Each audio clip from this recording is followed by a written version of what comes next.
அனைவருக்கும் வணக்கம். Astro mind therapy அன்புள்ளங்கள் அனைவரையும் இந்த புதிய வீடியோவில் சந்திப்பதில் பெரும் மகிழ்ச்சி அடைகிறேன். இந்த வீடியோவோட தலைப்பு குரு பயிற்சி 2026. ஏற்கனவே அந்த பண்டில்டாக பார்த்தோம், யோக குரு, மித்ர குரு, பாப குருன்ட்டு. இப்போ இண்டிவிஜுவலாக இந்த 12 ராசிகளுக்கும் இந்த குரு பயிற்சி என்ன மாதிரி பலன்களை கொடுக்க போது, உங்களுக்கான இந்த அறிவுறுத்தல்கள் என்ன அப்படிங்கிறது தான் இந்த வீடியோஸில் பார்க்க போகிறோம். இப்போ வருகிற 2/6/2026 விடியற் காலை 1:50 மணி அளவில் மிதுனத்திலிருந்து குரு பகவான் கடகத்திற்கு இடப்பெயர்ச்சி ஆகிறார். அதாவது குரு பெயர்ச்சி உச்ச குருவாக குரு மாறப்போகிறார். காலப்புருஷ தத்துவப்படி 9-12 குடையவன் 4ஆம் இடத்தில் உச்சமாக போகிறார். வித்தை திறமை மேம்படும், பெரிய அளவுக்கு வளர்ச்சி, பெரிய அளவுக்கு நன்மைகள், பெரிய அளவுக்கு திருப்தி, சுப செலவுகள் இதெல்லாம் கொடுக்கறதுக்கு அவர் ரெடியாக இருப்பார். யார் யாருக்கு எப்படி கொடுக்க போகிறார்? பொதுவாகவே இந்த குரு பகவான் சுபக்கோள், எல்லோருக்கும் நல்லது பண்ணும். பட் ஒரு சில இவங்களுக்கு பாதகாதிபதி அந்தஸ்தெல்லாம் வாங்குறார். அதனால் கொஞ்சம் கூட குறைச்சா இருக்கும், ஒவ்வொரு ராசிக்கும் கொஞ்சம் கூட குறைச்சா. ஏன்னா அந்த கோச்சார ரீதியாக இந்தந்த இடங்களில் வந்தால் தான் நல்லது, மற்ற இடங்களில் வர்றப்ப கெடுபலன்களை கொடுக்கும் அப்படின்னு ஒரு சாஸ்திர விதி. இப்போ இது உச்ச வீட்டுக்கு வர்றப்ப நான் அது பொதுவாகவே பல வீடியோஸில் சொல்லியிருப்பேன். உச்சத்தில் ஆட்சியில் ஒரு கோள் இருக்குது அப்படின்னா அது பெருமளவிற்கு கெடுதல்களை பண்ணாது. கெடுதல்களை ரொம்ப கம்மியாகவும் நன்மைகளை அபரிமிதமாகும். இது நீங்களே ஃபீல் பண்ணலாம். இப்போ ஒருத்தவங்க ரொம்ப கம்ஃபர்ட்டாக இருக்காங்க, எந்த பிரச்சனையும் இல்லை அவங்கள்ட்ட, ஏன்னா சொந்த வீடு, ஆட்சி வீடு, உச்ச வீடெல்லாம் அப்படி ரொம்ப கம்ஃபர்டபுளாக இருக்கிற இடம். அப்படி இருக்கிறவங்க அவங்க மனசு ஜாலியாக இருக்கும். ஜாலியாக இருக்கிறப்ப மற்றவங்களுக்கு ஜாலியான சந்தோஷமான விஷயத்தை தான் செய்வாங்க. ஒரு மாதிரி கஷ்டம், பகை வீட்டில் இருக்காங்க, நீச்சமாக இருக்காங்க, வீக்காக இருக்காங்க அப்படின்னா அவங்களே அன்ஈஸியாக இருப்பாங்க, எரிச்சலாக இருப்பாங்க. அதை தான் அவங்க வெளியில் கொடுக்க முடியும். அது மனிதர்களோட இயல்பு. அந்த கோள்கள்கிட்டேருந்து தானே மனிதர்களுக்கு அந்த பவர் வருது. கோள்கள் அப்படி தான் பண்ணும். ஆட்சி உச்சமாக இருக்கக்கூடிய கோள்கள் பெருமளவுக்கு நன்மைகளை தான் செய்யுமே ஒழிய கெடுதல்களை அவ்வளவா செய்யாது. லைட்டாக அது அதுக்கு அந்த பொசிஷனுக்கு ஏற்ற வேலைகளை, சோதனைகளை ஒரு ட்ரிம் பண்ணுற மாதிரிலாம் கண்டிப்பாக கொடுக்கும். இப்போ குரு பகவான் உச்சமாகிறார். இருக்கிறதுலே சுபக்கோள் குரு பலம்பாங்க. எல்லா சுப நிகழ்வுகளுக்கும் குருவை மையப்படுத்துவாங்க. இப்போ இந்த குரு பகவான் தன்னுடைய உச்ச வீட்டில் இருந்துட்டு ஒவ்வொரு ராசிகளுக்கும் என்ன மாதிரி பலன்களை கொடுக்க போகிறார், அவங்க எப்படி எது மாதிரி சூழல்கள் இருக்கும், எப்படி அவங்க விழிப்புணர்வோடு நடந்து பாசிட்டிவை அதிகப்படுத்திக்கிறது, நெகட்டிவை குறைத்து கொள்வது அப்படிங்கிறது தான் நம்ம இப்போ பார்க்க போகிறோம். இப்போது இந்த குரு பயிற்சி 2026 மிதுன லக்னம் அண்ட் மிதுன ராசிக்கு என்ன மாதிரி பலன்கள் கொடுக்க போது, அவர்களுக்கான இந்த அறிவுறுத்தல் என்ன அப்படிங்கிறத இந்த வீடியோவில் பார்க்க போகிறோம். மிதுன லக்னம் அண்டு மிதுன ராசி அன்புள்ளங்களுக்கான இந்த அறிவுறுத்தல் என்பது உச்ச குருவின் தாண்டவம் ஆரம்பம். மீண்டும் உங்களுக்கான அந்த தலைப்பை அறிவுறுத்தலை கொடுக்குறேன். உச்ச குருவின் தாண்டவம் ஆரம்பம். அது என்ன சார் தாண்டவம், புரியலையே அப்படின்னா வெறித்தனமான ஆட்டம் ஆரம்பம் அப்படின்னு வச்சுக்கலாம். தாண்டவம்னா ருத்ர தாண்டவம்னா கோவத்தோடு ஆடுறது. அது மாதிரி ஒவ்வொரு குஷியோடு ஆடுறப்ப உற்சாக ஆட்டமாக இருக்கும், அதில் ஒரு ஃபோர்ஸ் இருக்கும். அதனால தான் வெறித்தனமான ஆட்டம் ஆரம்பம். என்ன சார் இப்படி பயமுறுத்துறீங்க அப்படின்னா, உங்களுக்கு எத்தனை சதவீத நன்மைகள் வரும் அப்படின்னா 90% நன்மைகள். இது கோச்சார ரீதியான பலன்கள்ங்கிறப்ப பொதுவாக 25% தான் ஒர்க் அவுட் ஆகும்னு. அந்த 25%ல் 90% உங்களுக்கு நன்மைகள் கிடைக்க போது. வெறித்தனமான ஆட்டம் ஆரம்பம்னு ஏன் சொல்கிறேன் அப்படின்னா, நல்ல சுப பிளேஸுக்கு 2ஆம் இடத்துக்கு வரார்.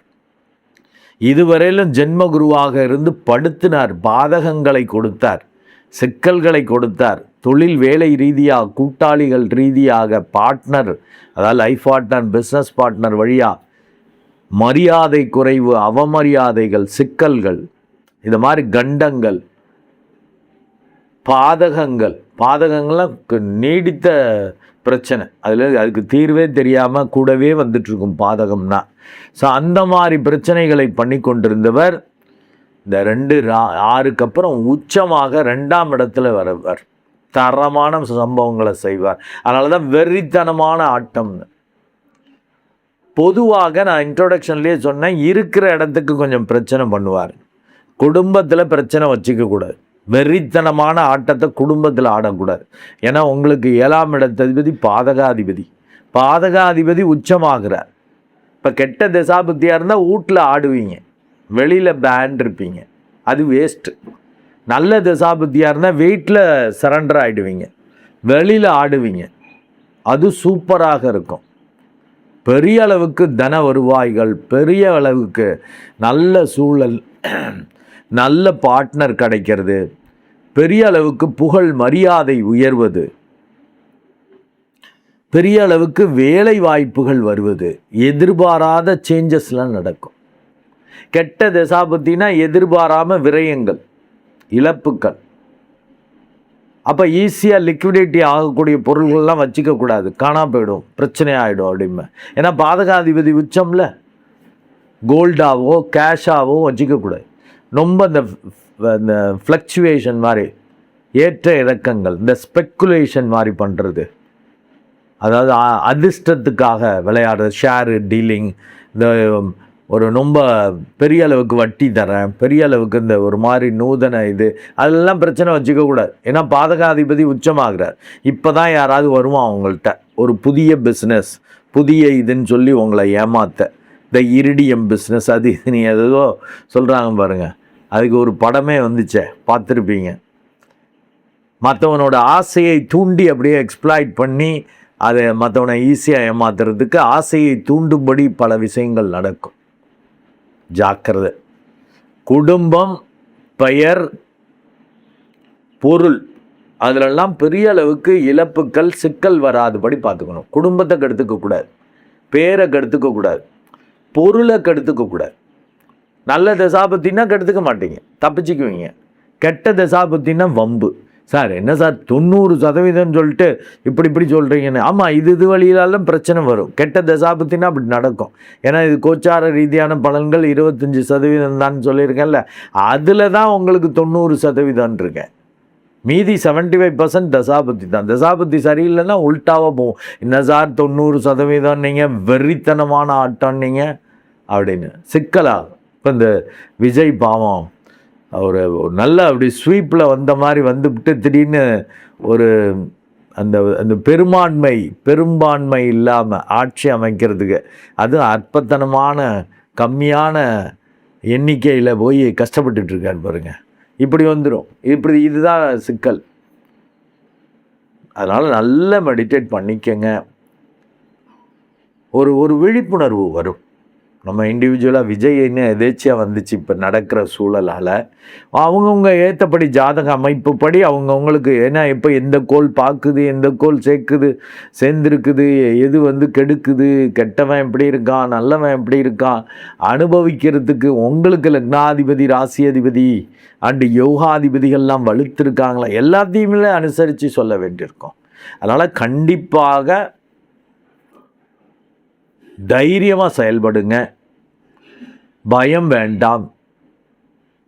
பெரிய அளவுக்கு கடன் வாங்கி நீங்கள் ஏதாவது செய்யலாம். என்ன சார் பாதகாதிபதியாக இருக்கு, அது மாதிரி ஓவராக கடனை வாங்கி பெரிய அளவுக்கு குரோர் கணக்கில் நான் வாங்கி செய்ய போகிறேன், செய்யுங்க. தசாபுத்தியை பார்த்துட்டு செய்யுங்க. உங்களுக்கு நல்ல தசாபுத்தி இருக்கா, இறங்குங்க. கண்டிப்பாக அந்த குரு பிரம்மாண்டமான காசுன்னா என்ன, பணம்னா என்னன்னு பார்க்கலாம். இந்த பாட்டு ஒன்று வரும்ல, காசு பணம் துட்டு மணின்னு பாடலாம். பெரிய அளவுக்கு வரும், தொட்டது தொடங்கும். ஆனால் அந்த பொருளை பொறுப்பாக நீங்கள் வச்சிக்கணும். ஊதாரித்தனமாக காலி பண்ணக்கூடாது. அதுதான் ஆரம்பத்தில் இதெல்லாம் கவனம்னு. அண்டு எதிர்பாராதவைகள் நடக்கும். இந்த விபரீத ராஜயோகம்ங்கிறது உங்களுக்கு கிடைக்கும். இந்த ஆள்லாம் சரி இருக்க மாட்டான், இவனுக்கு திறமையே இல்லை அப்படின்னு நினைப்பீங்க. அவன் சூப்பராக இருப்பான். இவங்கெல்லாம் நம்மள்கிட்ட அன்பாக வருவாங்களா, நட்பாக வருவாங்களா, பார்ட்னராக வருவாங்களான்னு யோசிப்பீங்க. அவங்கெல்லாம் அமைவார்கள். 2ஆம் இடம் வர்றப்போ குடும்பம் அமையும். குடும்பம் இல்லாதவர்களுக்கு அங்கே கொஞ்சம் பொருத்தம் பார்த்து பண்ணிக்கணும். ஏன்னா உங்களுக்கு 7ஆம் இடத்ததிபதி பாதகாதிபதி, அந்த குரு தான் உச்சமாகிறதால நல்ல பொருத்தம் பார்த்து பார்ட்னர்ஷிப் வச்சுக்கணும். நல்ல தசாபுத்தியான்னு பார்த்துக்கணும். பெரிய அளவுக்கு வேலை தொழில் ரீதியாக நீங்கள் யாருன்னு ஐடென்டிஃபை ஆவீங்க. உங்கள் பேர் மறைஞ்சிடும். நீங்கள் செய்யக்கூடிய வேலை தொழில் ரீதியாக இந்த கம்பெனி ஓனர், இந்த ப்ராடக்ட் ஓனர், இந்த ட்ரஸ்ட் ஓனர், இந்த இவர் அப்படின்னு அந்த ஐடென்டிட்டி கிடைக்கும். தயவு செய்து மெடிடேட் பண்ணிக்கங்க. ஏன்னா பாதகாதிபதி உச்சமாகிறார் இல்லையா, அப்புறம் முக்கிய ஸ்தானத்தில் இருக்கார். இது பொதுவாக காரகோ பாவனாஸ்தின்னு கூட சொல்லுவாங்க. ஏன்னா தனக்காரகன் தனஸ்தானத்தில் உச்சமாகிறார். பெருசாக ஒன்றும் இல்லைன்னு காலி பண்ணிட்டு போயிடும். பாதகாதிபதி அல்லவா, காரகோ பாவனாஸ்தின்னு அது மாதிரி தான்.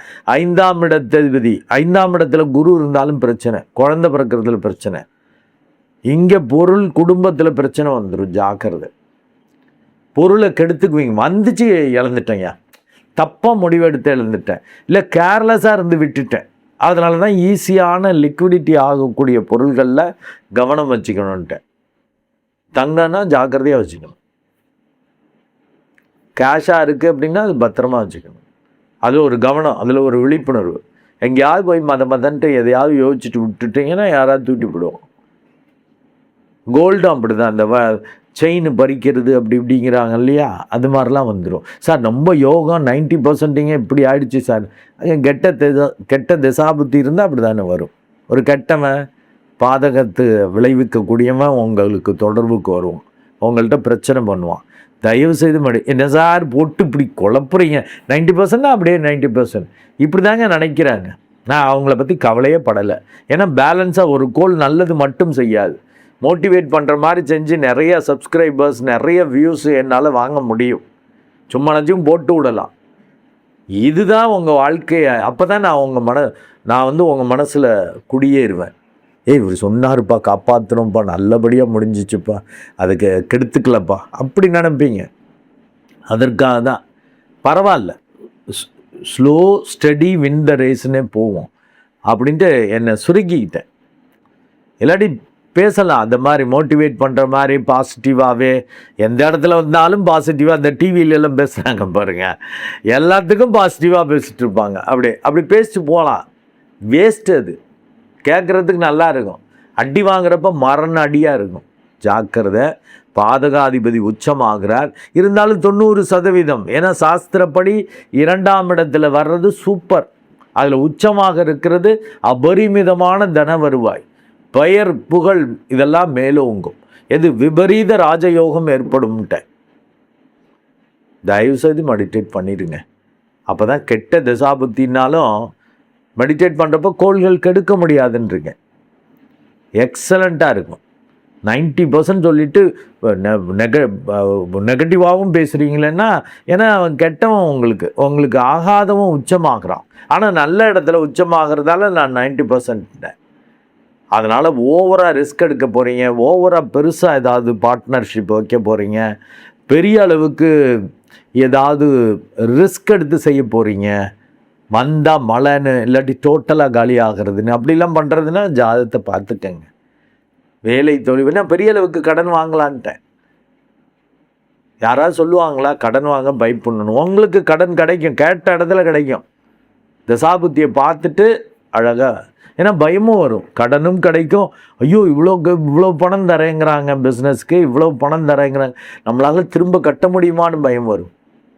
தைரியமாக செய்யலாம். அதுக்கு தசாபதியை பார்த்துட்டிங்கன்னா சூப்பராக இருக்கும். அதனால தான் உங்களுக்கு 90% சொல்லியிருக்கேன். ஸோ மிதுன லக்னம் அண்டு மிதுன ராசி அன்புள்ளங்களுக்கு இந்த குரு பயிற்சி ஒரு புதிய அத்தியாயம் துவக்கமாகும். அது பிரம்மாண்டமாக இருக்கும். நீங்கள் ஆக்சுவலாக புத்திசாலிகள், ஆனால் பயந்தாங்குழிகள். கொஞ்சோண்டு தெரிஞ்சு வச்சுட்டு எல்லாம் தெரிஞ்சவங்க மாதிரி பந்தா விடுறவங்க. அது ஆனால் சூழலுக்கு ஏற்றபடி செஞ்சு சக்ஸஸ் பண்ணுவீங்க. பயங்கிறது நெகட்டிவ். அதனால் பயத்தில் விட்டுறாதீங்க. விபரீத ராஜயோகங்களை கண்டிப்பாக இந்த குரு பயிற்சி கொடுக்க போது உங்கள் அந்தஸ்து மரியாதை உயரப்போது பிரம்மாண்ட ஒரு புதிய மனிதனாக அந்த ஐடென்டிட்டி கிடைக்கும்னு, உங்கள் பேர் மறைஞ்சிரும்னு அது நடக்கும். நன்றி அன்புலங்களே. மீண்டும் ஒரு நல்ல வீடியோவில் உங்களை சந்திக்கிறேன். அதுவரை உங்களிடமிருந்து வணக்கம் கூறி விடைபெறுவது உங்கள் அன்பு டாக்டர் அருட்குழந்தை ஆர். கணேசன். நன்றி, வணக்கம்.